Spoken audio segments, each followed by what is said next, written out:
Vamos na nossa confissão da autoridade das Sagradas Escrituras, baseadas aqui na confissão de Westminster e 2 Timóteo capítulo 3, todos juntos. A palavra de Deus contida nas Escrituras do Antigo e Novo Testamentos é a única regra para nos dirigir em como podemos glorificá-lo e gozá-lo, pois toda a Escritura é inspirada por Deus e útil para o ensino, para a repreensão, para a correção, para a educação na justiça, a fim de que o homem e a mulher de Deus sejam amadurecidos e perfeitamente habilitados para toda boa obra. E por isso, a Bíblia é a única regra declarada infalível da nossa prática de fé. Amém? Vamos ler Gálatas capítulo 5.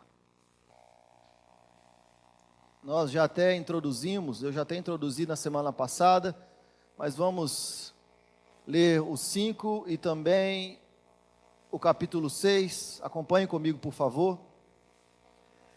Passo a ler Gálatas 5, a partir do 1. Para a liberdade foi que Cristo nos libertou.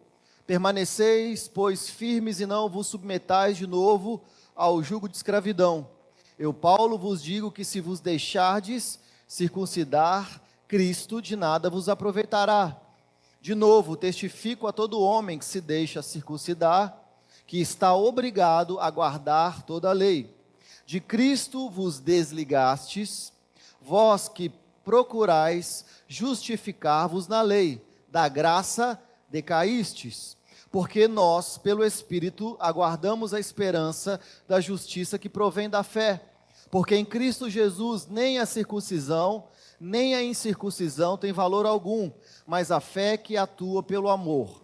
Vós correis bem. Quem vos impediu de continuardes a obedecer à verdade? Esta persuasão não vem daquele que vos chama. Um pouco de fermento leveda toda a massa. Confio de vós no Senhor, que não alimentareis nenhum outro sentimento, mas aquele que vos perturba, seja ele quem for, sofrerá condenação. Eu, porém, irmãos, se ainda prego a circuncisão, por que continuo sendo perseguido? Logo está desfeito o escândalo da cruz. Tomara até se mutilassem os que vos incitam à rebeldia. Porque vós, irmãos, fostes chamados à liberdade. Porém, não useis da liberdade para dar ocasião à carne. Sedes antes servos uns dos outros pelo amor. Nós encerramos domingo falando dessa parte. Versículo 14. Porque toda a lei se cumpre em um só preceito, a saber, amarás ao teu próximo como a ti mesmo. Se vós, porém, vos mordeis e devorais uns aos outros, vede que não sejais mutuamente destruídos. Versículo 16, digo, porém, andai no Espírito e jamais satisfareis a concupiscência da carne, ou os desejos da carne. Porque a carne milita contra o Espírito e o Espírito milita contra a carne, porque são opostos entre si, para que não façais que porventura seja do vosso querer. Mas se sois guiados pelo Espírito, não estáis sob a lei. Ora, as obras da carne são conhecidas, e essas são prostituição, impureza, lascívia, idolatria, feitiçaria, inimizades, porfias, ciúmes, iras, discórdias, dissensões, facções, invejas, bebedices, glutonarias e coisas semelhantes a estas, a respeito das quais eu vos declaro, como já outrora vos preveni, que não herdarão o reino de Deus os que tais coisas praticam. Mas o fruto do Espírito é amor, alegria, paz, longanimidade, benignidade, bondade, fidelidade, mansidão, domínio próprio. Contra estas coisas não há lei. E os que são de Cristo Jesus crucificaram a carne com as suas paixões e concupiscências e desejos. Se vivemos no Espírito, andemos também no Espírito. Não nos deixemos possuir de vanglória, provocando uns aos outros, tendo inveja uns dos outros. Capítulo 6. Irmãos, se alguém for surpreendido em alguma falta, vós que sois espirituais, corrija-o com o espírito de brandura, e guarda-te para que não sejais também tentado. Levai as cargas uns dos outros, e assim cumprireis a lei de Cristo. Porque se alguém julga ser alguma coisa, não sendo nada, a si mesmo se engana. Mas prove cada um o seu labor, e então terá motivo de gloriar-se unicamente em si e não no outro. Porque cada um levará o fardo e também levará o seu próprio fardo. Mas aquele que está sendo instruído na palavra, faça participante de todas as coisas boas aquele que o instrui. Já falamos também no domingo passado. Não vos enganeis, porque de Deus não se zomba. Aquilo que o homem semear, isso também ceifará, colherá. Porque o que semeia para a sua própria carne, da carne colherá corrupção. Mas o que semeia para o Espírito, do Espírito colherá a vida eterna. E não nos cansemos de fazer o bem, porque ao seu tempo ceifaremos, se não desfalecermos. Por isso, enquanto tivermos oportunidade, façamos o bem a todos, mas principalmente aos da família na fé. Vede com que letras grandes vos escrevi do meu próprio punho, todos os que querem ostentar-se na carne. Esses vos constrangem a vos ser circuncidados, somente para não serem perseguidos por causa da cruz. Pois nem mesmo aqueles que se deixam circuncidar guardam a lei, antes querem que vos circuncideis para se gloriarem na sua própria carne. Mas longe esteja de mim de gloriar-me, senão na cruz do nosso Senhor Jesus Cristo, pelo qual o mundo está crucificado para mim, e eu crucificado para o mundo. Pois nem a circuncisão é coisa alguma, e nem a incircuncisão, mas o ser uma nova criatura. E a todos quantos andarem em conformidade com esta regra, paz e misericórdia sejam sobre ele e sobre o Israel de Deus. Quanto aos mais, ninguém me moleste, porque eu trago no corpo as marcas de Cristo. Versículo 18: a graça de nosso Senhor Jesus Cristo seja, irmãos, com o vosso espírito. Amém. Pai, esta é a tua palavra. A parte mais importante da palavra não é aquilo que eu vou falar. A parte mais importante da tua palavra é a tua palavra. Então nós cremos que a tua palavra é viva e eficaz, mais cortante do que qualquer espada de dois gumes, e ela revela o nosso coração, a fim de que teu Espírito, expondo as nossas mazelas, possa trazer a realidade aos nossos olhos, para que possamos uma vez mais nos submeter ao teu Espírito, Pai.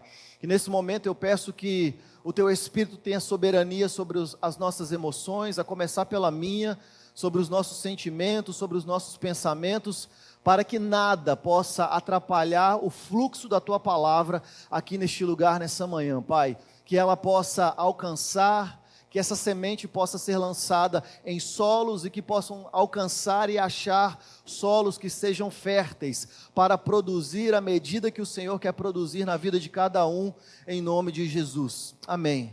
Podem se assentar.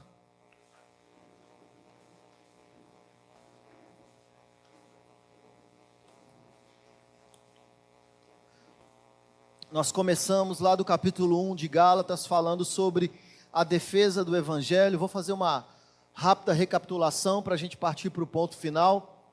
O apóstolo Paulo, ele começa defendendo o seu apostolado, não porque ele estava preocupado com a sua reputação, mas porque ele estava preocupado em defender a mensagem que ele iria trazer. Então, ele defendendo o seu apostolado, ele também embasa a defesa da sua mensagem, já que a mensagem que Paulo pregara é a mensagem oposta a que os judaizantes estavam trazendo. Depois, no capítulo 2, nós vemos que o evangelho da graça estava sob ataque. Os judaizantes estavam ensinando, Jesus, ele realmente é o Filho de Deus, ele realmente morreu por nós, mas Jesus, ele não é o suficiente para a nossa salvação. É Jesus e mais alguma coisa. É Jesus e a obediência à lei. É Jesus e mais a dieta kosher. É Jesus e mais a guarda do sábado. É Jesus e mais as festas. Ou seja, é justamente apontar para a cruz de Cristo e dizer: o Senhor é insuficiente. E se nós atualizarmos isso, os judaizantes modernos, eles pensam que eles guardam a sua salvação com Jesus e mais o seu jejum, com Jesus e mais a sua oração, com Jesus e mais a sua leitura das Escrituras. Então eles não fazem as disciplinas espirituais para corresponder com aquilo que Jesus ele fez, mas eles fazem as disciplinas espirituais para manter aquilo que só Jesus poderia manter. Ou seja, estão anulando a graça, estão não aceitando um presente que foi dado por Jesus, pelo próprio Deus. E no capítulo 3 nós vimos a justificação pela fé. Nós vimos que as promessas, elas antecedem em 430 anos a lei. Porque o que a Bíblia está nos ensinando de forma pedagógica, não cronológica, mas pedagógica, é que a promessa da salvação, ela antecede a nossa obediência. O próprio texto bíblico vai dizer que nós fomos escolhidos, eleitos por Deus em Cristo Jesus, antes da fundação do mundo. Ou seja, antes da nossa própria concepção. Nós recebemos a promessa antes da nossa obediência. Então hoje nós não obedecemos para alcançar a promessa, nós obedecemos para corresponder com uma promessa que nos alcançou, e isso faz toda a diferença. No domingo passado eu falei, nós fomos livres. Nós lemos aqui no capítulo 5, nós fomos livres do império das trevas, nós fomos livres de nós mesmos, livres do pecado, mas livres, mas nem tanto, foi o título da mensagem. Porque assim como em Gálatas, nós vemos hoje que existem irmãos que usam da liberdade no espírito para viver uma vida de pecado. Existem irmãos que vivem uma vida da liberdade, mas são escravos de si mesmos. Saíram de uma cerca proibitiva do pode e não pode, você pode fazer isso, você não pode fazer aquilo, você tem que se vestir assim, você tem que ser dessa forma. Saem da cerca proibitiva, mas em contrapartida vão para o lugar da libertinagem. O que Paulo está trabalhando aqui é uma maturidade em não necessitamos da lei como uma cerca proibitiva, porque nós somos livres da lei em Cristo Jesus. Em contrapartida, nós não usamos da liberdade do Espírito para viver uma vida de libertinagem, pois nós devemos corresponder com aquilo que Jesus fez. Então é uma centralidade da cruz na vida do cristão. Quem quiser vir após mim, negue-se a si mesmo. Então ainda existe uma cruz que todos nós devemos alcançar. E hoje eu gostaria de falar sobre essa capacitação. Nós vamos encerrar sobre essa capacitação que o Espírito, sendo depositado no nosso coração, nos entrega para que nós possamos viver essa vida de santificação, essa vida santa. Porque você é livre, mas nem tanto, mas nós dependemos do Espírito para viver uma vida de santificação. É Deus quem inicia o processo da salvação, é Deus quem mantém o processo da salvação e é Deus quem finaliza o processo da salvação na vida de quem nasceu de novo, na vida do cristão. E o que nós lemos aqui no capítulo 5, do 1 ao 12, é o choque de Paulo. Paulo ele vai usar um conceito aqui de deserção. Ele vai falar que esse ponto de partida que nós lemos aqui do capítulo 5, de Gálatas, do 1 ao 12, é Paulo mostrando um sinal emocional onde ele está atônito, ele está perplexo com os Gálatas, porque esse termo utilizado aqui, metatiteme, é um termo no grego, ele não descreve um simples erro doutrinário, ele não está falando sobre um erro intelectual, ele não está falando sobre uma interpretação errada das Escrituras. Ele não está falando de um tropeço acidental. O que Paulo está querendo nos dizer com esse termo metatiteme no grego é, usando uma analogia militar, é uma deserção ativa. É como se Paulo estivesse usando o exemplo de um soldado que ele não erra o caminho. Quando você é um soldado e você está na trincheira do seu exército, você não tropeça num galho de árvore cai na trincheira do inimigo, já com o uniforme do inimigo, com a arma na mão, atirando no seu ex-comandante. Não é assim que funciona, né?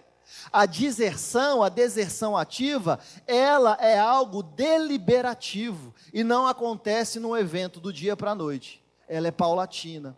Então ninguém aqui, no sentido de Paulo, dessa deserção ativa, não é que a pessoa está errando o caminho sem querer. E é por isso que ele está perplexo com aquilo que está acontecendo. Vocês estão se desviando, se desligando de Cristo, decaindo da graça, e a gente vai estudar esse termo hoje. Ele está falando, isso é uma deserção ativa. Vocês, não, se continuar conversando eu vou falar o nome, eu estou nessa regra agora. E a partir do domingo que vem eu vou falar o nome agora. Então, a deserção ativa, ela não é de alguém que erra sem querer. Está falando de alguém que intencionalmente, deliberadamente, ele rasga o mapa, não está falando de errar o caminho. Ele está falando de alguém que rasga o mapa, troca de uniforme e agora começa a atirar nos seus próprios companheiros, bem no meio da batalha. Então está falando, irmãos, de uma transferência de lealdade. É isso que Paulo está falando. É uma transferência de lealdade no nível mais profundo da identidade. É por isso que ele está atônito, dizendo, eu não estou acreditando que eu fundamentei essa igreja e vocês estão passando para o outro evangelho, ou como nós já lemos aqui, o não evangelho. E a bússola que nos leva para esse gatilho, né, dessa perplexidade de Paulo, é a busca pela justificação através da lei. É Paulo mostrando que o motivo dessa troca de lado é o desejo de ser aceito por Deus, mas através do seu esforço pessoal. Então pensa comigo, talvez a gente está achando que o muito fazer me torna mais próximo de Deus. O que Paulo está construindo aqui é que o muito fazer para ser aceito por Deus é um sinal de queda. Então tem gente que está achando que está se aproximando de Deus pelo muito fazer para ser aceito. E o que a Bíblia está construindo aqui é a ideia de que quanto mais próximos de Deus, nós pensamos que estamos por aquilo que nós fazemos, mais longe de Deus nós estamos. É uma mentalidade transicional.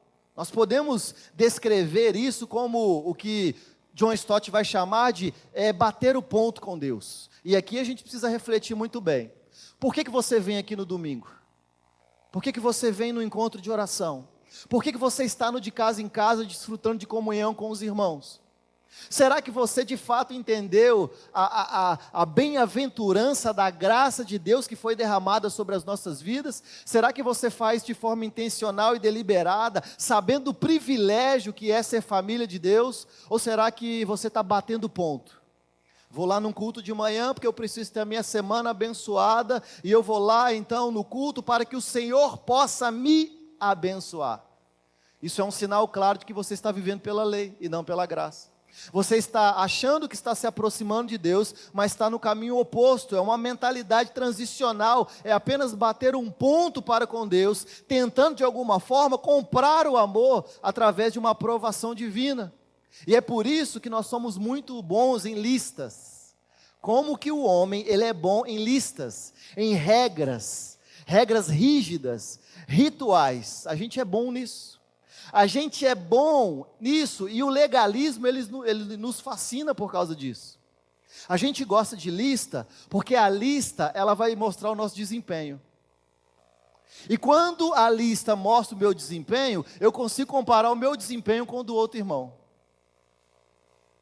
Aí eu vou pensar assim, essa semana eu orei 1 hora todos os dias, e o meu irmão, esse publicano, ele só orou meia hora. Hoje eu li 10 capítulos da Bíblia, o meu irmão, esse pecador, ele só leu 3 capítulos, e a gente vai começar a comparar o meu desempenho com o desempenho de outras pessoas, para que eu possa engrandecer aquilo que eu estou fazendo, me afastando de Cristo. Essa é a religião. Essa é a falsa religião. É justamente isso que os judaizantes faziam. É essa falsa sensação de controle que o legalismo nos oferece. É o ser humano oferecendo como o próprio sacrifício uma regra para medir o seu progresso. Então eu tenho aqui o que eu tenho que fazer. O que eu tenho que fazer nessa semana? Então eu tenho aqui uma régua para medir o meu progresso, e eu começo então a ter permissão interna para uma comparação orgulhosa para com os outros. E eu vivo essa vida, eu cumpri 10 regras, o meu irmão cumpriu só 2. Então Paulo está falando o seguinte: existe uma ruptura espiritual aqui nesse processo. Existe um termo que ele vai utilizar aqui, que é a falência espiritual. O que é a falência espiritual que Paulo está trazendo aqui? É a tentativa de nos justificar pela lei. Então, quanto mais eu faço para me aproximar de Deus, mais desligado de Cristo eu estou. Você consegue entender essa realidade? Quanto mais eu faço para me aproximar de Deus, mais desligado de Cristo eu estou me tornando. Quanto mais regras eu penso que eu tenho que obedecer para que eu possa me aproximar do Senhor, o que Paulo está dizendo é: mais longe de Deus você está.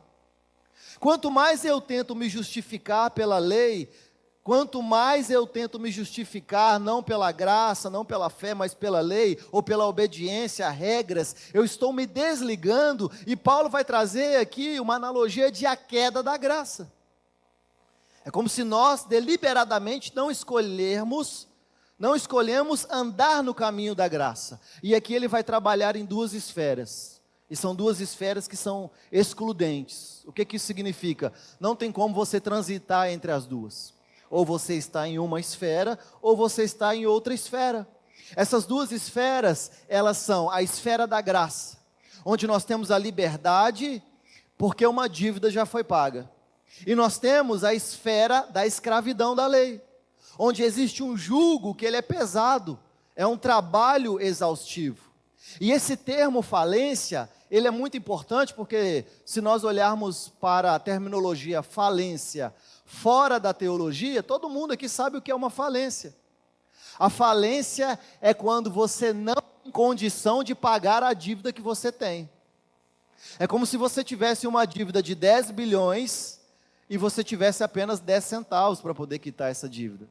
Automaticamente o que aconteceria com você é a falência. É decretar a falência. Então, voltar à lei é descrito aqui para Paulo como uma falência espiritual autoafligida, ou seja, eu tenho uma dívida de 10 bilhões, mas eu só tenho 10 centavos no meu bolso, a minha dívida é impagável.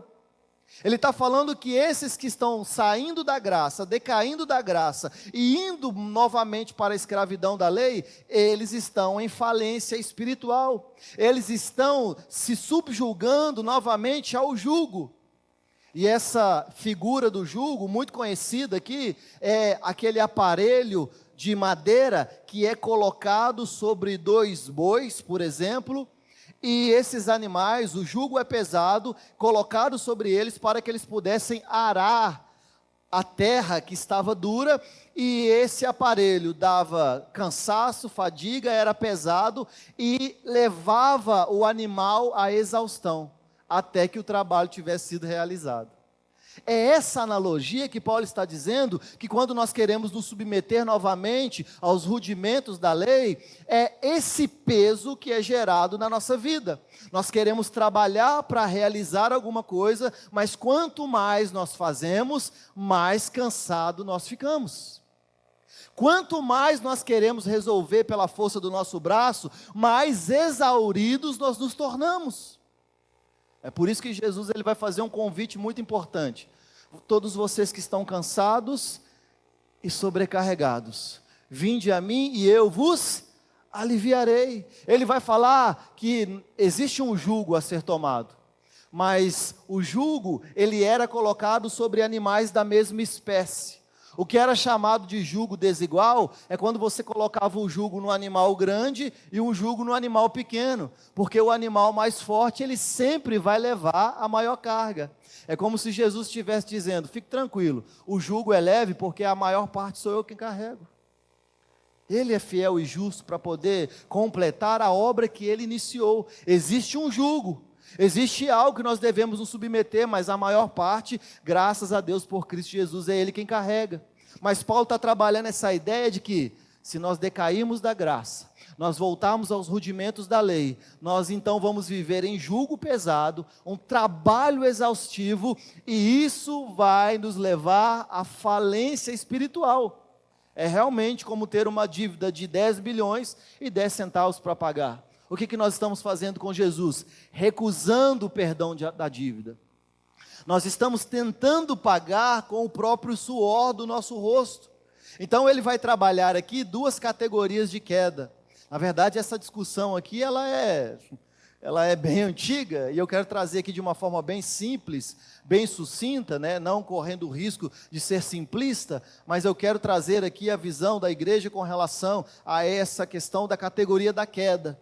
E eu quero trabalhar com vocês aqui nessa manhã, essa categoria da queda, decair da graça, e eu já quero separar aqui dois grupos de pessoas, para que nós possamos chegar num entendimento comum. Nós temos dentro da igreja histórica, nós temos o crente verdadeiro e nós temos o crente nominal. Isso sempre existiu e isso sempre existirá. Então nós temos a diferença. Quem é o crente verdadeiro? É aquele que de fato nasceu de novo. É aquele que de fato teve o coração, né, vivificado pelo Espírito. É aquele que de fato teve a sua natureza mudada. Agora nós temos o crente nominal. Quem é o crente nominal? O crente nominal é aquele que foi convencido que Jesus é um bom argumento para poder livrar você da sua vida. O crente nominal é aquele que foi convencido que Jesus ele pode melhorar o seu casamento, mas desconhece o Evangelho, sendo que o Evangelho é o poder de Deus para a salvação de todo aquele que crê. Então existem aqueles que foram convencidos e existem aqueles que foram convertidos. São dois grupos diferentes que existem dentro da igreja. Sempre existiram, existe no presente e também existirá no futuro. Então nós temos aqui uma queda relativa nesse grupo que nós chamamos de o crente autêntico, aquele que de fato nasceu de novo. Paulo está falando sobre um tropeço. Mas para o crente, de fato, o crente autêntico, aquele que nasceu de novo, o que nós podemos observar é que é um tropeço temporário.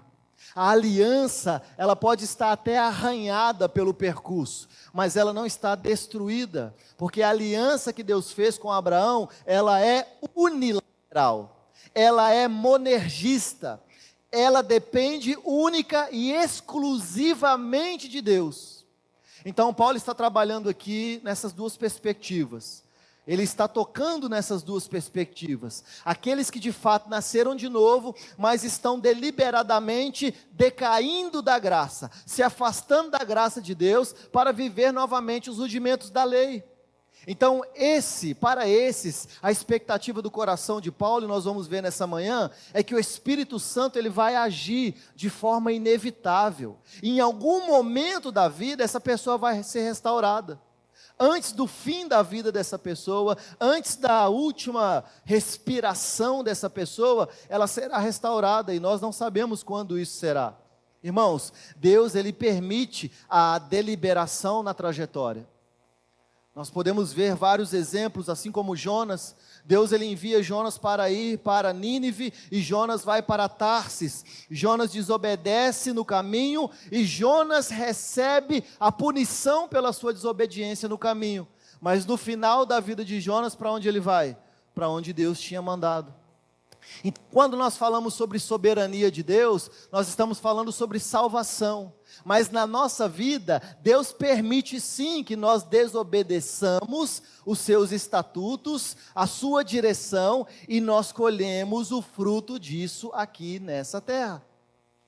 É como se Paulo estivesse trazendo essa ideia de que aqueles que de fato nasceram de novo, foram convertidos e estão querendo voltar aos rudimentos elementares da lei, que esses vão provar das consequências do pecado em vida. Que esses não vão viver uma vida de qualidade como verdadeiramente livres que são. São livres porque foram libertos por Jesus, mas vão viver como escravos. São livres porque foram libertos por Jesus, mas vão viver a sua vida pautada num esforço que nunca vai os levar a lugar nenhum. Deus, ele permite que nós desobedeçamos a Ele, mas Ele também promove os meios da graça pelo qual nós seremos restaurados. Então esse é o grupo daqueles que de fato nasceram de novo, mas também nós podemos observar aqui aquele membro nominal, que vai ser o apóstata até o final. Se a pessoa ela permanece nesse erro até o fim da sua vida, na verdade o que está provando é que ela jamais teve uma fé verdadeira. Essa pessoa que ela mantém a posição até o final da sua vida, rejeitando a graça de Deus, se submetendo novamente aos rudimentos da lei, o que ela está provando é: eu não nasci de novo. Ela jamais nasceu de novo. Irmãos, e isso é doloroso, porque talvez ela possa ter ficado por anos congregando em uma igreja. Ela pode ter ficado por anos como um ator no palco. Ela pode ter seguido costumes. Ela pode ter aprendido jargões. Ela pode ter frequentado, sido membro de uma igreja, inclusive saudável, mas sem uma transformação interna. Ela pode ter sido convencida de que era transformada por dentro, mas era apenas uma troca de nome. Ela deixou de ser da Umbanda e agora é crente.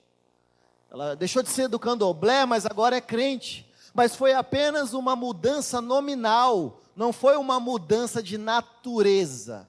E é aqui quem está o problema. Porque muitas vezes nós estamos lidando com aquilo que nós chamamos de fraqueza, mas o problema é de natureza. Versículo 24 vai dizer o seguinte: os que são de Cristo Jesus crucificam a carne, com as suas paixões e concupiscências. Então, uma marca de alguém que nasceu de novo é alguém que tem um estilo de vida de crucificar a carne com as suas paixões e as suas concupiscências. O chamado de Cristo para um discípulo, o chamado de Cristo para alguém que nasceu de novo, é viver uma vida de que você precisa vir após mim, ou seja, eu já fiz, vocês vêm após mim, negue-se a si mesmo, tomem a sua cruz e me sigam. Então como que nós podemos evidenciar se alguém de fato nasceu de novo? É alguém que vive uma vida de estilo de crucificar a carne com as suas paixões e as suas concupiscências. Então existe aqui uma invisibilidade momentânea desses dois grupos. O que isso quer dizer, Pedro? Na terça-feira à tarde, no calor do momento, quando o bendito filho de sei lá de quem, ele te fecha no trânsito, e você vai lá e solta, né, aquele dizer de palavras torpes, né? Nesse momento, como é que eu vou saber quem é o nominal e quem é o que nasceu de novo, mas foi pego num ato falho? No calor do momento, como que nós conseguimos distinguir isso? Porque na verdade, tanto o apóstata quanto o crente que está em queda, por fora eles parecem iguais. Porque eles podem errar de forma igual. Eles podem errar esse mesmo erro. E é por isso que o que Paulo está nos ensinando aqui é que a nossa função não é determinar a sentença da vida de ninguém. Hoje nós vivemos numa internet onde se alguém erra uma vez, ela já é determinada como, né, já está no inferno de cabeça para baixo. O que Paulo está nos ensinando aqui é que apenas o tempo e a ação do Espírito revela quem é quem. É apenas o tempo e a ação do Espírito que vai revelar quem é o crente nominal e quem é o crente que está em queda, que será restaurado pelo próprio Espírito. É por isso que a nossa função não é determinar a sentença de julgamento, se será salvo ou se não será salvo. Qual que é a nossa função? Continue orando por todos. Continue pregando o Evangelho para todos. Continue tentando alcançar a todos. Irmãos, Paulo ele mostra aqui um otimismo pastoral nessa vida prática. Apesar da gravidade dessa situação, Paulo ele vai usar aqui uma missão de resgate. Porque quando nós lemos aqui, ele continua chamando inclusive os desertores de irmãos e filhos. Imagina o coração pastoral de Paulo nesse lugar. Ele está falando assim: olha, vocês deliberadamente desertaram. mas ele tem um otimismo de uma missão de resgate do Espírito para aqueles que foram verdadeiramente convertidos, mas estão numa queda, imaginando-se ser temporário. Ele está dizendo, olha, são irmãos, são filhos. É como se Paulo estivesse ligando uma sirene de uma ambulância, dizendo, desperta, acorda, o que vocês estão fazendo? Para onde vocês estão indo? É para sinalizar um desvio, justamente para esse prejuízo diário. Paulo não quer que os irmãos da Galácia vivam o prejuízo diário do legalismo. Qual é esse prejuízo diário do legalismo? Destrói a qualidade de vida no agora, irmãos.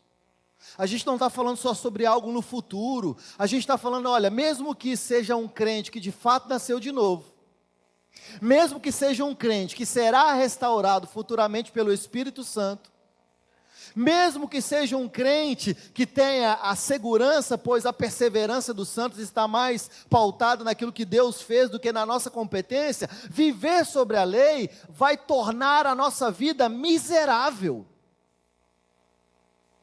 Viver sobre a lei vai tornar a nossa estadia aqui e agora paranoica, sem alegria, sem contentamento. Uma das piores coisas para um cristão é viver uma vida sem contentamento.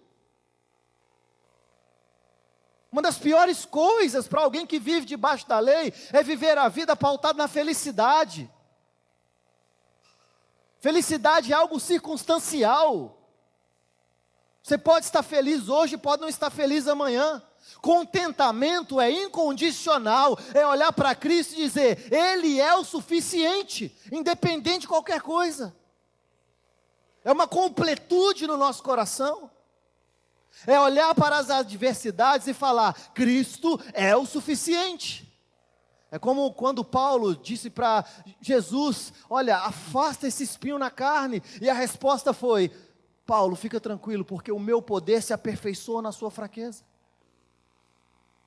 Ele está sabendo de tudo que a gente está passando, mas a gente vive uma vida miserável, porque estamos pautados na lei, paranoia, sem alegria, é uma nuvem cinza de perfeccionismo.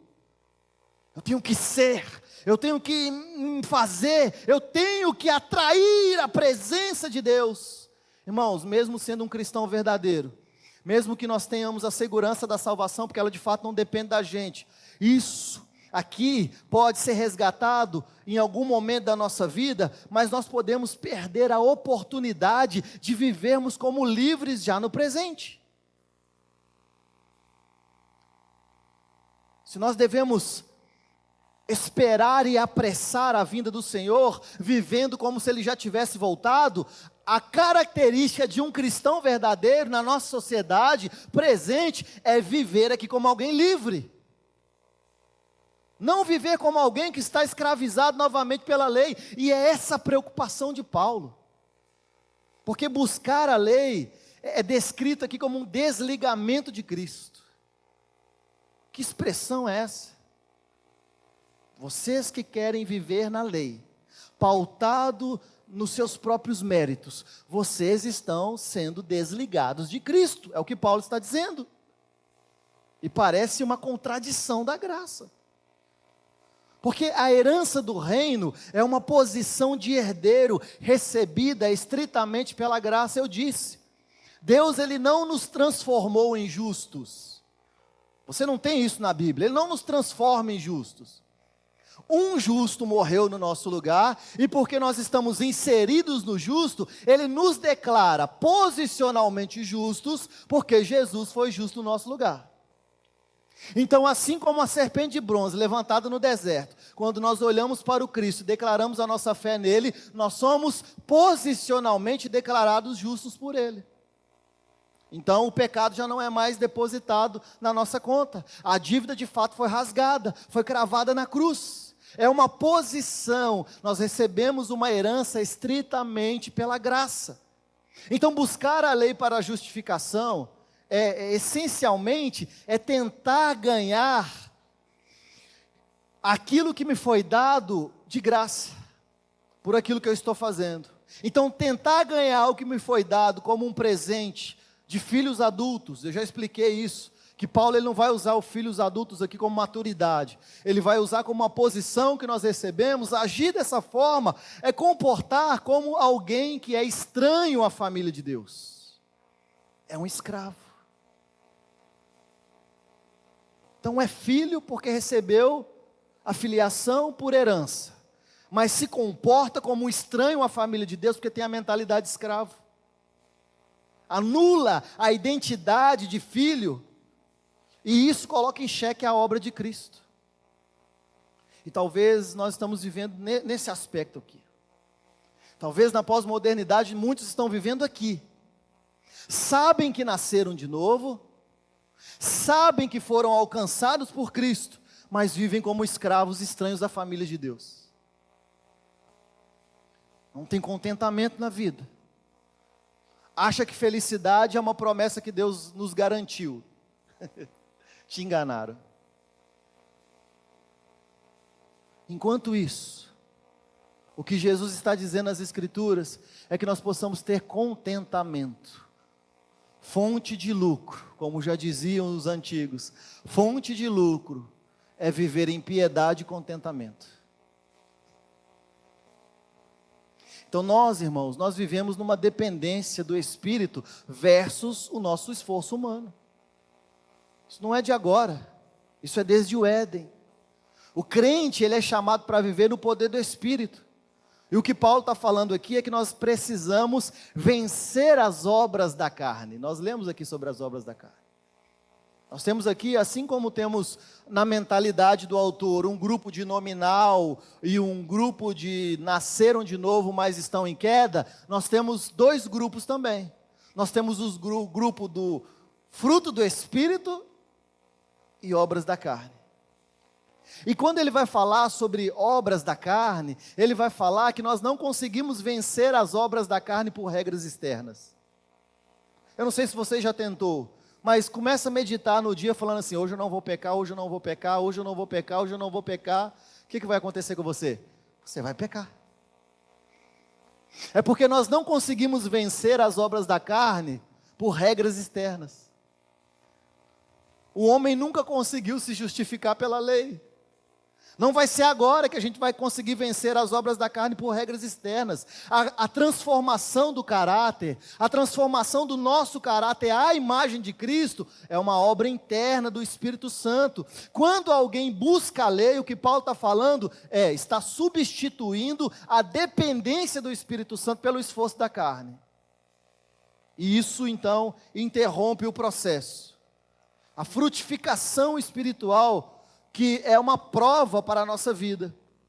Então nós temos a natureza que nós recebemos como herança. Irmãos, a herança é um privilégio que nós recebemos.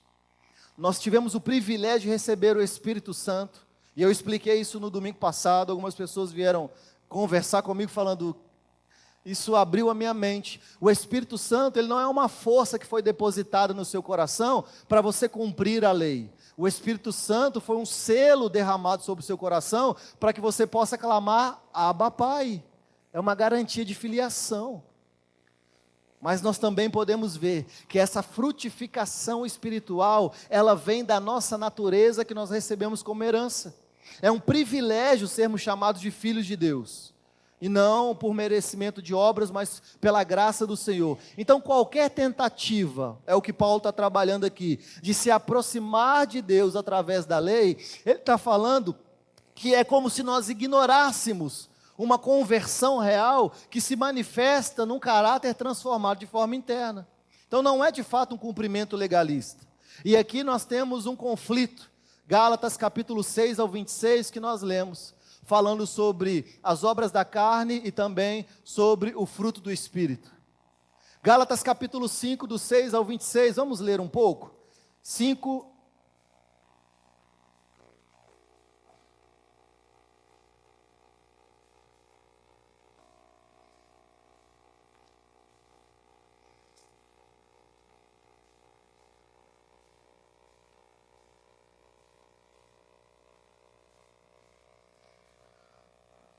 Vamos lá para...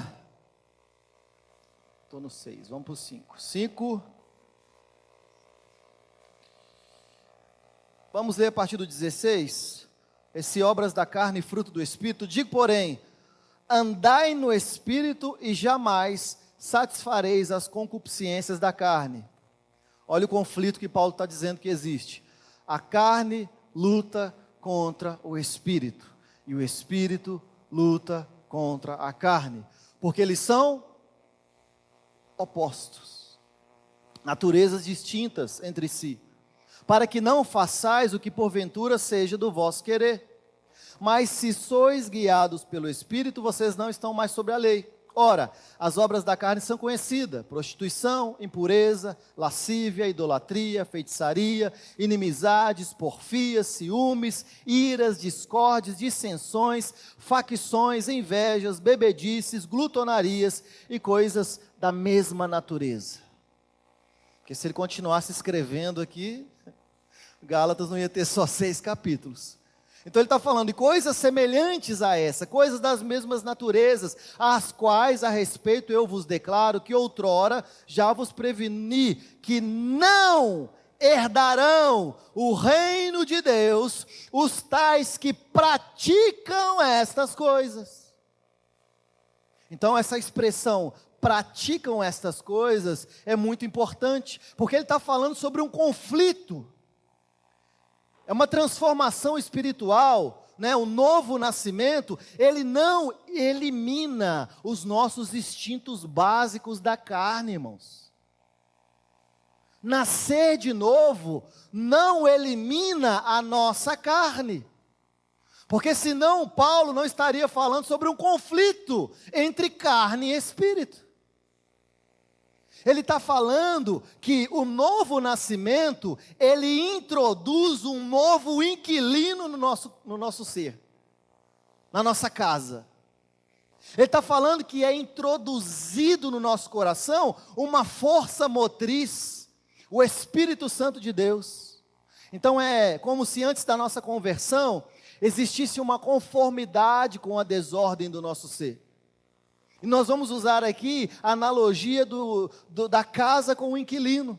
Imagina você morando em casa e você é totalmente bagunçado, totalmente desordenado.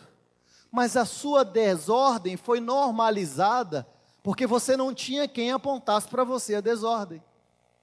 Então era natural para você viver em desordem. Mas o novo nascimento, ele não vem para arrumar a casa instantaneamente. Não foi assim que Deus escolheu fazer. O novo nascimento, ele coloca um novo inquilino naquela desordem e começa a falar assim: isso aqui está desarrumado. Quem é casado aí sabe o que eu estou falando. Aleluia. Isso aqui está bagunçado. Essa toalha aqui não pode ficar aqui. Isso aqui não é assim. Isso aqui, não, isso não procede. Você agora tem uma outra natureza. Agora você precisa viver de acordo com essa nova realidade. E é por isso que quando você peca, tem alguém dizendo assim na sua mente: isso aí não era para você fazer, não. E é por isso que surge esse conflito, justamente porque agora existe um novo inquilino, o Espírito Santo. E esse novo inquilino, ele agora impõe um novo padrão de exigência. Nós nascemos de novo, existe um novo padrão. Ele vem transformando a nossa mente, e essa transformação faz com que a nossa mente vire um campo de batalha. O campo de batalha da mente, onde nós temos o nosso ego, a nossa vaidade, versus o domínio próprio. Então o novo inquilino, ele não vai fazer com que a tentação de você mandar alguém para algum lugar na terça-feira à tarde no trânsito aconteça. Não é isso que ele vai fazer. Mas ele vai soprar no seu coração falando assim: você não deveria falar isso.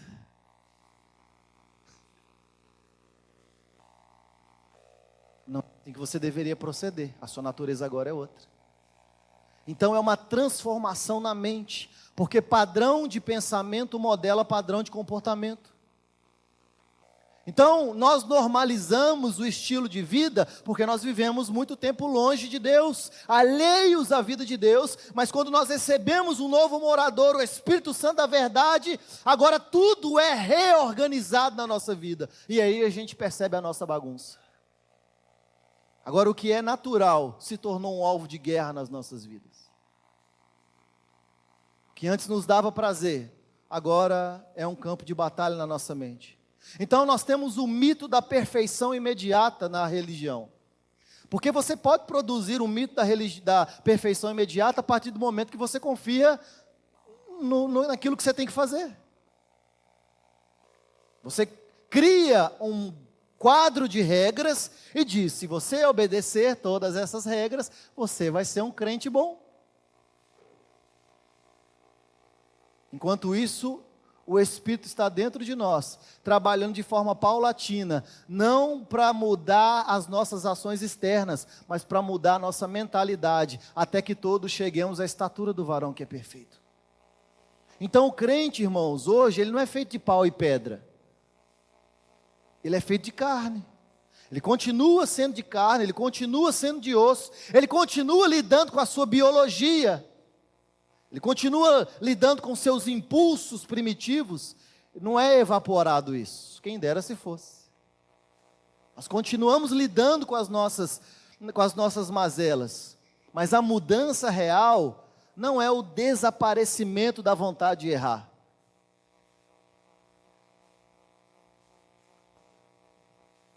Aleluia. A mudança real não é que você vai parar de querer pecar. A mudança real é a introdução de uma força que faça com que nós possamos resistir de forma constante, a fim de recalibrarmos a bússola externa e apontarmos novamente para Deus.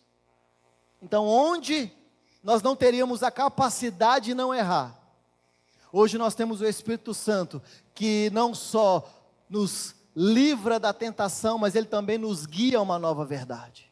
Porque a Bíblia nos garante que mesmo no mesmo momento que vem a tentação, ele também nos dá o escape. E dentro de nós existe o Espírito da verdade que nos guia a toda a verdade. Ou seja, então no inteirinho da nossa vida nós escolhemos ou não pecar. Só que o que Paulo está falando aqui, como o Espírito Santo, que é esse freio que não nos permite a nos voltar às paixões da nossa carne, com uma inclinação, mas viver uma vida do Espírito, porque a nossa inclinação sem o Espírito sempre foi para o mal. Todas as vezes que Deus permitiu o homem escolher, ele sempre escolheu o pecado. Todas as vezes que Deus sempre permitiu o homem se inclinar, ele sempre se inclinou para o pecado. Agora, quando Paulo está falando sobre obras da carne, ele não está falando sobre um pecado circunstancial. Ele não está falando sobre o evento. Ele não está falando sobre alguém que foi pego, no sentido de que eu não premeditei aquilo que eu fiz. Quando ele vai expor as obras da carne, ele está falando sobre alguém que deliberadamente escolheu viver um estilo de vida calculado, impenitente. Ele está falando de alguém que pode deliberadamente escolher viver um estilo de vida do pecado, porque na verdade esse é o crente nominal. Esse é o que de fato nunca nasceu de novo. Porque o salvo, ele pode ser surpreendido no pecado. O salvo, o verdadeiramente salvo, ele pode ser surpreendido numa falha, ele pode ser surpreendido numa vulnerabilidade, num estresse, aquele dia que você não está legal, aquele dia que você se segura e fala: Senhor, ele vai dizer isso, irmãos. No capítulo 6, versículo 1, irmãos, se alguém for surpreendido em alguma falta, então não é um ato deliberado, calculado de pecar. Se alguém for surpreendido em alguma falta, o que os mais espirituais, os mais maduros têm que fazer? Corrigir com o espírito de brandura. e guardar-te para que não sejais também tentado. Então existe o erro que não é calculado e não é premeditado, mas quando ele fala sobre as obras da carne, ele está falando sobre os praticantes, ele está falando sobre aqueles que se acomodam na lama, se justificam do seu estado e nem tentam mudar. Sabe por que eles não tentam mudar? É porque a bagunça da sua casa é natural para eles, porque o que está faltando é um novo inquilino. Viver as obras da carne, para alguém que não tem o Espírito Santo habitando dentro dele, é natural. Não tem ninguém que aponte que existe uma bagunça, uma toalha em cima da cama, brinquedo espalhado pela casa. Não há ninguém que aponte a bagunça. Por isso é natural. Então são pessoas que deliberadamente vivem o estilo de vida. Qual estilo? Inveja, bebedice, glutonaria, coisas semelhantes a essas e todas as listas que ele vai traçar aqui.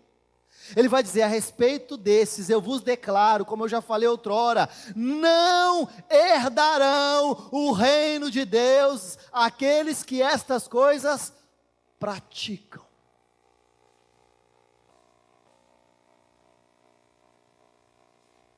Então, a expressão praticar aqui não dá a ideia de um erro por acidente. A expressão praticar fala de um estilo de vida de alguém que, porque não tem um novo inquilino morando dentro dele, é natural viver as obras da carne. E por muito tempo, o que a religião desenhou foi chamar isso de fraqueza, enquanto a Bíblia está dizendo que o problema é natureza.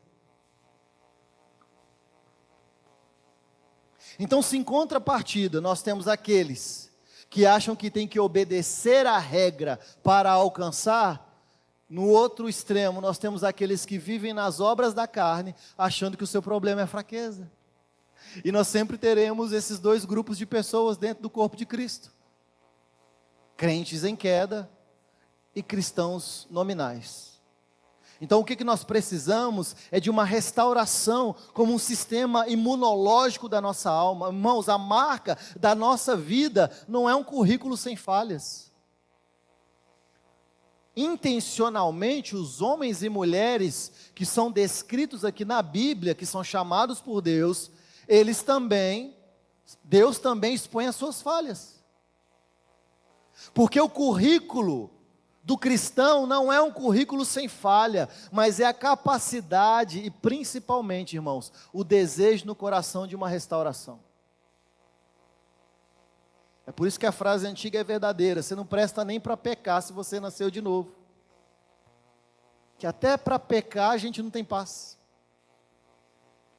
Se tem paz para pecar, é porque falta o inquilino do Espírito. Então o que nós precisamos? Do Espírito Santo funcionando como um sistema imunológico. O perigo do pecado é real.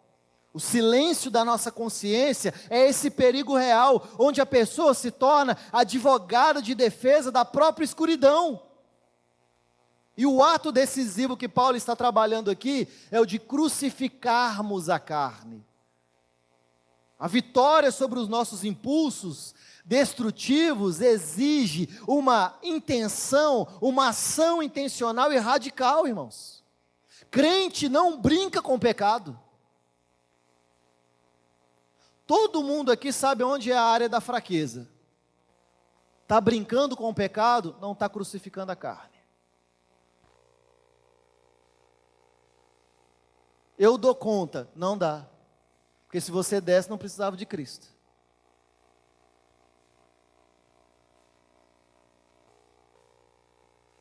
A gente lida com o pecado como um animal de estimação. E o que Paulo está nos ensinando aqui é um ato decisivo de crucificar a nossa carne. Sabe o que é crucificar a carne? É privar os velhos vícios de oxigênio ao ponto de sufocar os nossos vícios.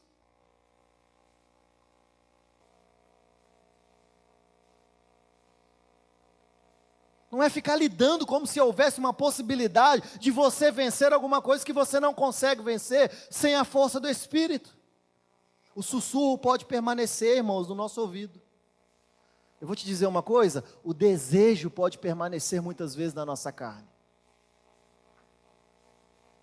Mas o que não pode acontecer é essa obediência ao pecado, que agora a Bíblia diz que é uma escolha nossa.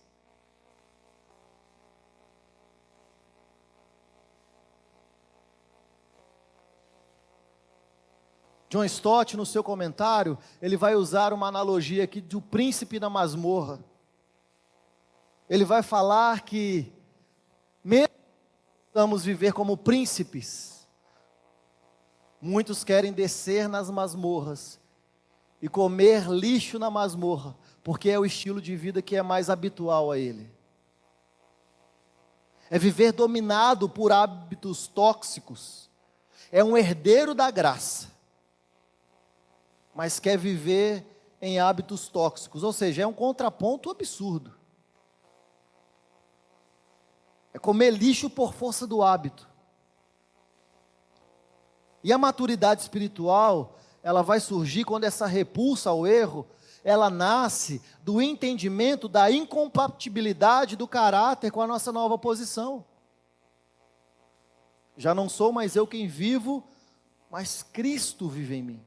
A atuação do Espírito Santo na restauração de um crente, quando ele tropeça, ocorre principalmente através desse processo interno de transformação e capacitação, conforme nós vamos detalhar aqui alguns pontos.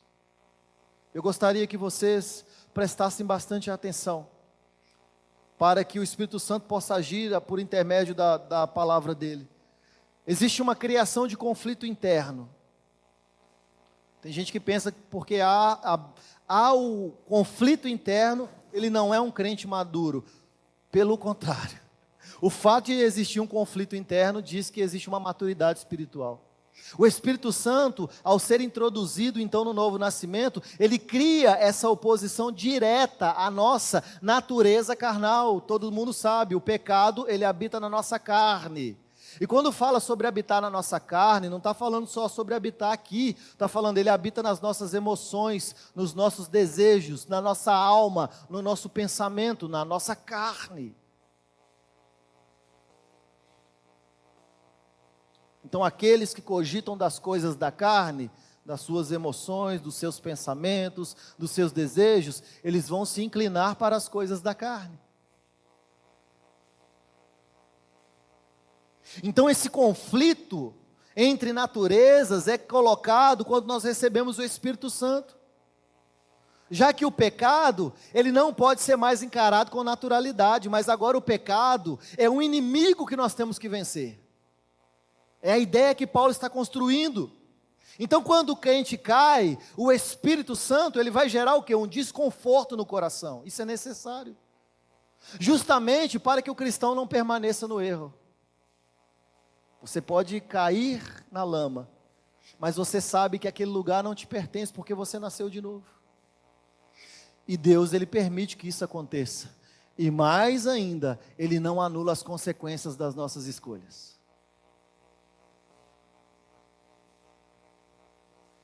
E o que o Espírito Santo quer produzir em nós com isso? Uma transformação de caráter.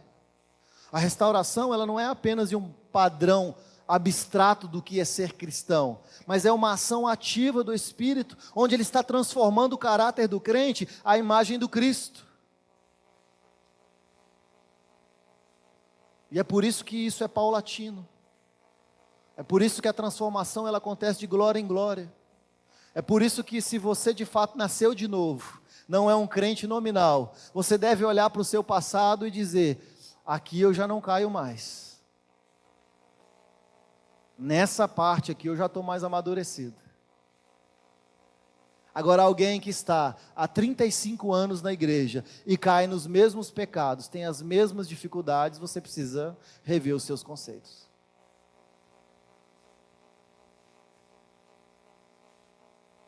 Porque nós somos exigidos a uma transformação de caráter. Então não é que não haverá erros, mas não podem ser os mesmos erros. Quando você é menino, você erra enquanto menino. Quando você é homem, você tem que errar enquanto homem. Não é que os erros não vão existir, mas eles precisam ser diferentes. Então essa mudança é a evidência da real conversão no nosso coração, que diferencia então um tropeço ocasional de uma prática habitual de pecados. Então Paulo ele vai trabalhar sobre essa capacitação que nós recebemos para vencer a carne. O Espírito Santo ele provê ao salvo o poder necessário para não satisfazer os desejos da carne. Pedro, mas é muito difícil não satisfazer os desejos da carne. Sabe por quê? Porque você se inclina o tempo todo para as coisas da carne. Para ler 7 capítulos da Bíblia é uma batalha espiritual. Para passar 8 horas do Instagram, inclusive dentro da igreja, não é um problema.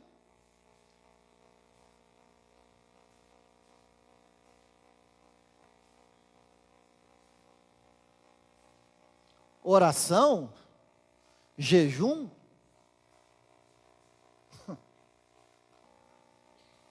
servir a outros irmãos, aproveitar o tempo de descanso e sacrificar a sua vida para ajudar outras pessoas. Mas eu não estou conseguindo entender por que eu não consigo vencer a minha carne. Porque você alimenta a sua carne o tempo todo.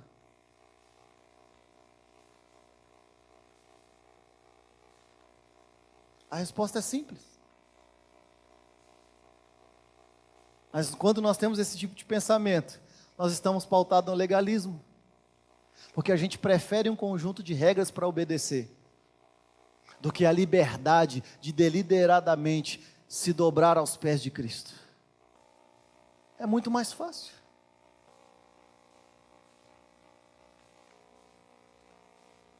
Eu não sei porque que a minha alma grita tanto. É porque você está assistindo coisas que alimentam a sua alma o tempo todo. Você consegue maratonar uma série e terminá-la em um dia. Mas quando nós levantamos um desafio de ler a Bíblia, o Novo Testamento em 30 dias, você não consegue fazer.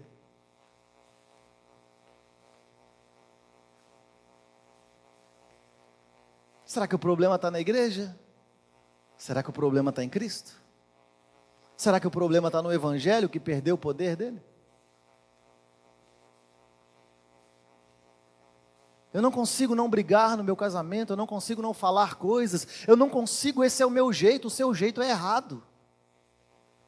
Porque o que Paulo está trazendo aqui é que se nós nos inclinarmos para as coisas do Espírito, o Espírito Santo é um inquilino que nos capacita a não agir de acordo com as nossas vontades. Justamente porque ele está mostrando que as nossas vontades, elas se inclinarão para o pecado. Então não é apenas a indicação de que nós precisamos vencer, é a capacitação sobrenatural de que nós podemos vencer a partir do momento que nós nos submetemos a Cristo e apontemos para a centralidade da cruz. Não satisfazer os desejos da carne.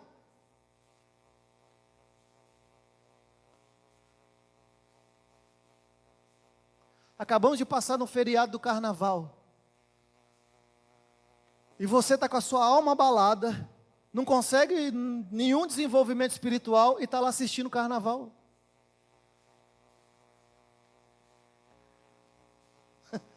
Está dando ibope para a festa da carne e querendo ser espiritual.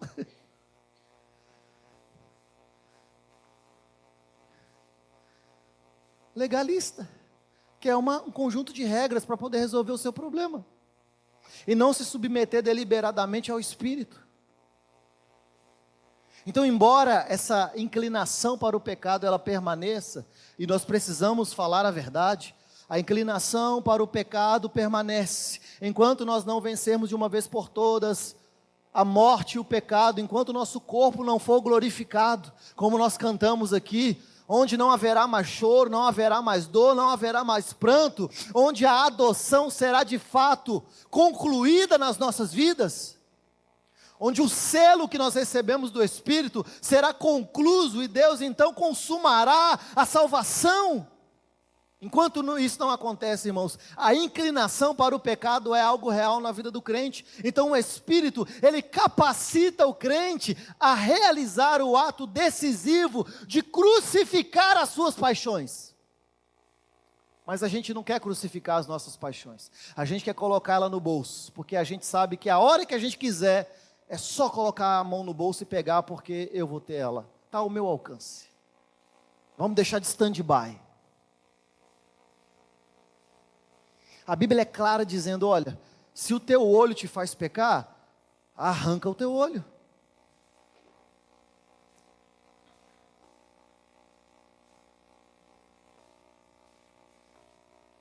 Namorando o pecado?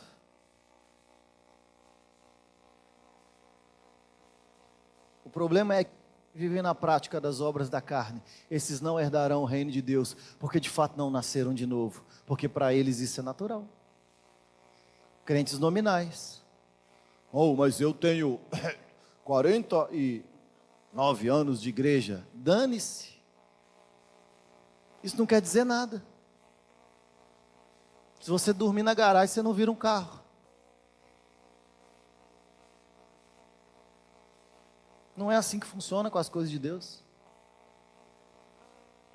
Nós conhecemos o fruto. A árvore é pelo fruto. Não adianta você chegar numa árvore e colocar uma placa religião escrita maçã, se aquela árvore dá limão. Você vai reconhecer a natureza da árvore a partir do momento que o fruto é produzido. E é por isso que eu digo, o tempo e a ação do Espírito vão revelar quem são os nominais e quem são aqueles que nasceram de novo, mesmo que estejam em queda. Então o Espírito Santo, ou o fruto do Espírito, que Paulo está trabalhando aqui, ele vai servir, irmãos, como um antídoto, direto para as obras da carne. E talvez os crentes não entenderam isso até hoje.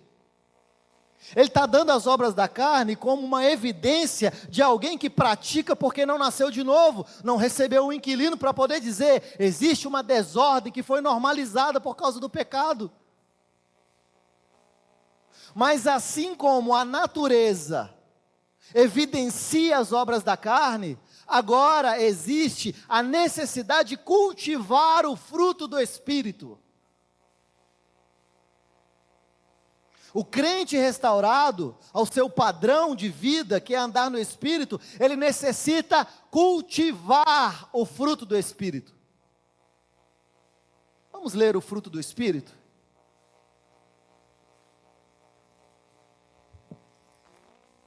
Cinco, mas o fruto do Espírito é amor, alegria, paz, longanimidade, benignidade, bondade, fidelidade, mansidão, domínio próprio. Contra essas coisas não há lei. Vamos ler todos juntos? Volta, por favor, o 22. Todos. Mas o fruto do Espírito é amor, alegria, paz, longanimidade, benignidade, bondade, fidelidade, mansidão, domínio próprio. Contra estas coisas não há lei. Deixa eu te explicar uma coisa que talvez você ainda não sabe. Nós fomos separados de Deus por causa do pecado. Gênesis capítulo 3, 15, queda. Então a obra da carne, ou as obras da carne, foram cultivadas no nosso coração por causa da queda. E nós vivemos anos desgarrados, alheios da vontade de Deus. Ao ponto de que nós chegamos no hoje, e as obras da carne, para quem não nasceu de novo, seja natural, porque um pecou, todos pecaram, e destituídos estavam da glória de Deus. Nós herdamos a natureza caída de Adão. Mas a vida no Espírito não é que você nasce de novo e Ele transforma você num justo. Não é assim que funciona. A vida no Espírito não é que a partir do momento que você nasce de novo, Ele vai arrancar tudo que você viveu e agora, num ato mágico, você consegue produzir o fruto do Espírito. Não é assim que funciona. Assim como nós recebemos a herança pecaminosa de Adão, a nossa responsabilidade agora, nesse processo da santificação, é corresponder com a obra de Deus, já que recebemos o Espírito, cultivando o fruto do Espírito. Então não é Deus quem vai colocar a mansidão em você, é você quem vai cultivar a mansidão. O que você tem é a possibilidade de corresponder com aquilo que Deus fez através do Espírito. Mas o Espírito não vai fazer por você aquilo que você tem que fazer. Porque antes, nós não tínhamos a possibilidade de produzir o fruto do Espírito.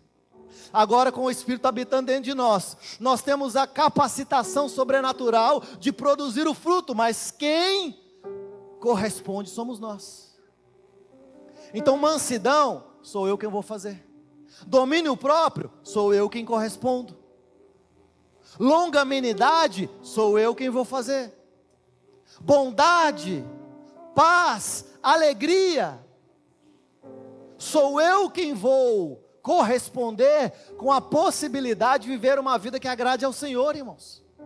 Então não é cruzar o braço e pensar, e agora Ele vai fazer tudo por mim. O que Deus Ele deveria fazer por nós, Ele já fez há mais de 2000 anos na cruz do Calvário. Então a estratégia de defesa não é apenas evitar o mal, mas é cultivar ativamente as virtudes do Espírito, como amor, paz, paciência, domínio próprio, mansidão, longanimidade. Então o mal, ele não se vence apenas com a ausência do mal, mas com a presença esmagadora do bem. O ato ativo, o cultivo dessas virtudes preenche o espaço que antes era ocupado pelos velhos vícios. E nós vamos então, literalmente, efetivando a transformação que aconteceu dentro de nós. Porque antes você não tinha como tirar as mazelas, antes você não tinha como limpar o seu quarto. Agora existe não só alguém que diz que você tem que fazer, mas Ele te dá a mentalidade para que isso aconteça.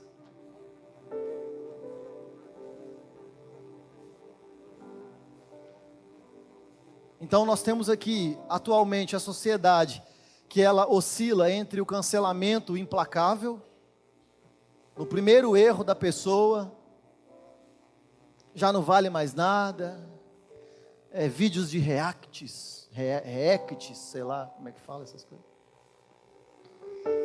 dizendo quem é e quem não é, Mas nós também temos o outro lado, que é a negligência total diante de comportamentos tóxicos que nós temos para conosco, nos tornando escravos de nós mesmos. E a cultura que Paulo está trazendo aqui é a cultura de restauração. Essa cultura, ela propõe um caminho no meio.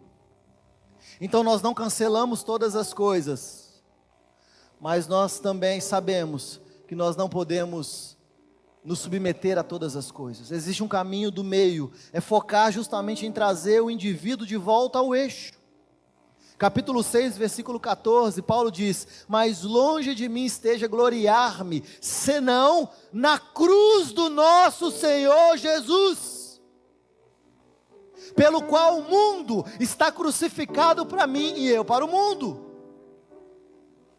Paulo está reconstruindo o ápice da identidade humana, onde a cruz deixa de ser apenas um símbolo religioso e torna-se novamente um divisor de águas entre a escravidão do nosso ego e a liberdade da herança que nós recebemos por Deus. A centralidade do Evangelho é a cruz, e a cruz de Cristo. Porque quando nós olhamos para a cruz, nós precisamos rejeitar o nosso orgulho próprio. Paulo ele vai falar: eu me glorio na cruz de Cristo.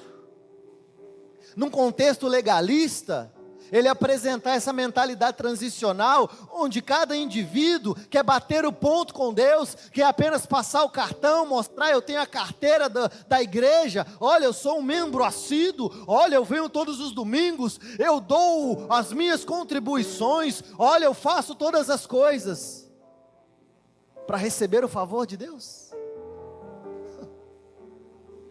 Se a nossa obra de justiça para Deus fede como um trapo de imundície,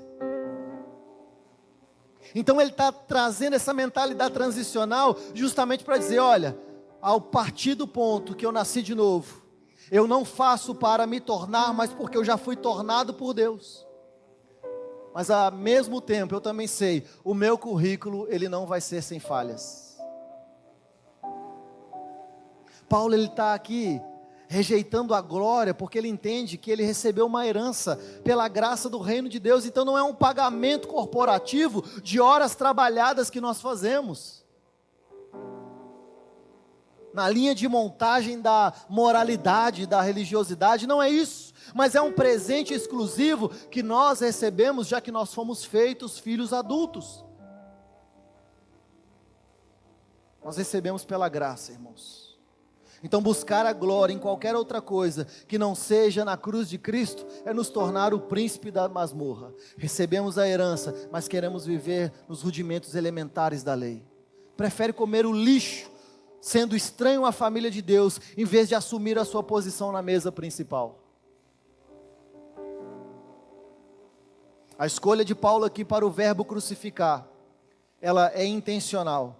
Porque ele está falando, olha, para o crente, o mundo, definido aqui como um conjunto de impulsos terrenos, egoístas, vaidades da nossa carne, um instinto de sobrevivência puramente egoísta, pode ser de comando ou de qualquer antologia, mas ele está falando, crucificar o mundo significa confrontar as nossas paixões, e talvez o que humilha o nosso ser, é que Paulo está falando que são nossas paixões.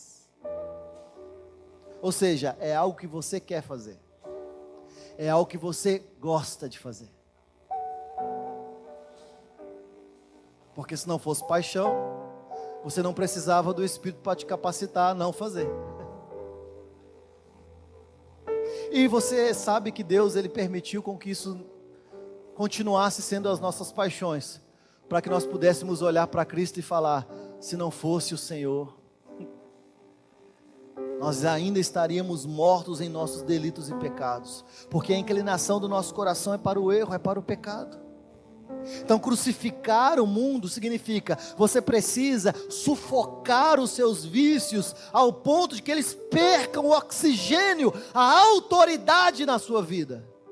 Isso não quer dizer que você não vai mais errar, mas quer dizer que você não é mais escravo do pecado. Sabe por quê? Porque você nasceu de novo. E se você nasceu de novo, o pecado não tem domínio sobre a sua vida. O mundo antes era um mestre implacável, mas agora é visto como um invasor, um inimigo que nós precisamos vencer. Mas nós sabemos que esse ambiente não é mais natural para todos nós. Então, o que Paulo está trabalhando aqui é que essa nova criatura, ela precisa de morrer para esse sistema. Porque a nossa bússola ela foi recalibrada. O indivíduo deixa de operar no piloto automático do caos e da desordem, e agora ele começa a ressignificar a sua própria existência. Porque agora ele tem uma nova mentalidade. Então aquela tal da síndrome de Gabriela, ela não existe para cristão. Se eu nasci assim, eu vou morrer assim? Não. A Bíblia diz que o mais importante é o fim das coisas do que o começo, porque aquele que começou a boa obra é fiel para terminar. Então, a glória na cruz é a celebração, irmãos, de que as correntes foram quebradas. Nós somos livres. O cristão ele não busca a perfeição para ser aceito, mas ele já foi aceito e por isso ele quer corresponder com tudo aquilo que o Senhor já fez. Então ele assume esse dever diário de manter o mundo, o ego, na cruz.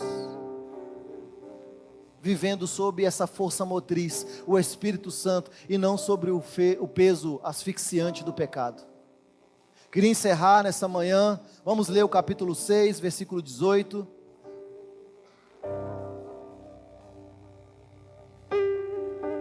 Diz assim: a graça de nosso Senhor Jesus Cristo, irmãos, com o vosso Espírito, amém. A graça de nosso Senhor Jesus Cristo seja, vírgula, irmãos, com o vosso Espírito, amém. Essa bondade do coração aqui, pastoral de Paulo, é expectar com que todos sejam irmãos, mesmo que alguns ainda estejam em queda. E essa é também a vontade pastoral do meu coração. Nessa série de Gálatas, o que nós trabalhamos aqui é que por mais que você possa cair, por mais que você possa se submeter ao pecado temporariamente, o que a Bíblia diz é que nós não devemos voltar aos rudimentos da lei a fim de resolver os problemas com a nossa força do próprio braço. Sabe se você caiu, qual é o caminho? Sabe se você pecou, qual é o caminho? O caminho é a cruz de Cristo. Porque a cruz de Cristo revela o homem que nós não podemos ser, mas ao mesmo tempo revela Jesus Cristo, que é o homem perfeito que obedeceu no nosso lugar. Esse é o poder da cruz de Cristo, da centralidade. Então que nós sejamos não somente ouvintes de tudo isso que foi ensinado aqui, porque isso de fato transforma vidas, porque é a palavra do Senhor, mas que nós sejamos praticantes em entender que você foi salvo pela graça, por intermédio da fé, e não vem de obras, mas vem de Deus, para que ninguém se glorie, pois somos feituras dele, criado nele para as boas obras, para que andássemos nelas, a fim de que todo homem e mulher de Deus continue sendo perfeitamente habilitado para toda boa obra. Amém? Fiquem de pé nessa manhã.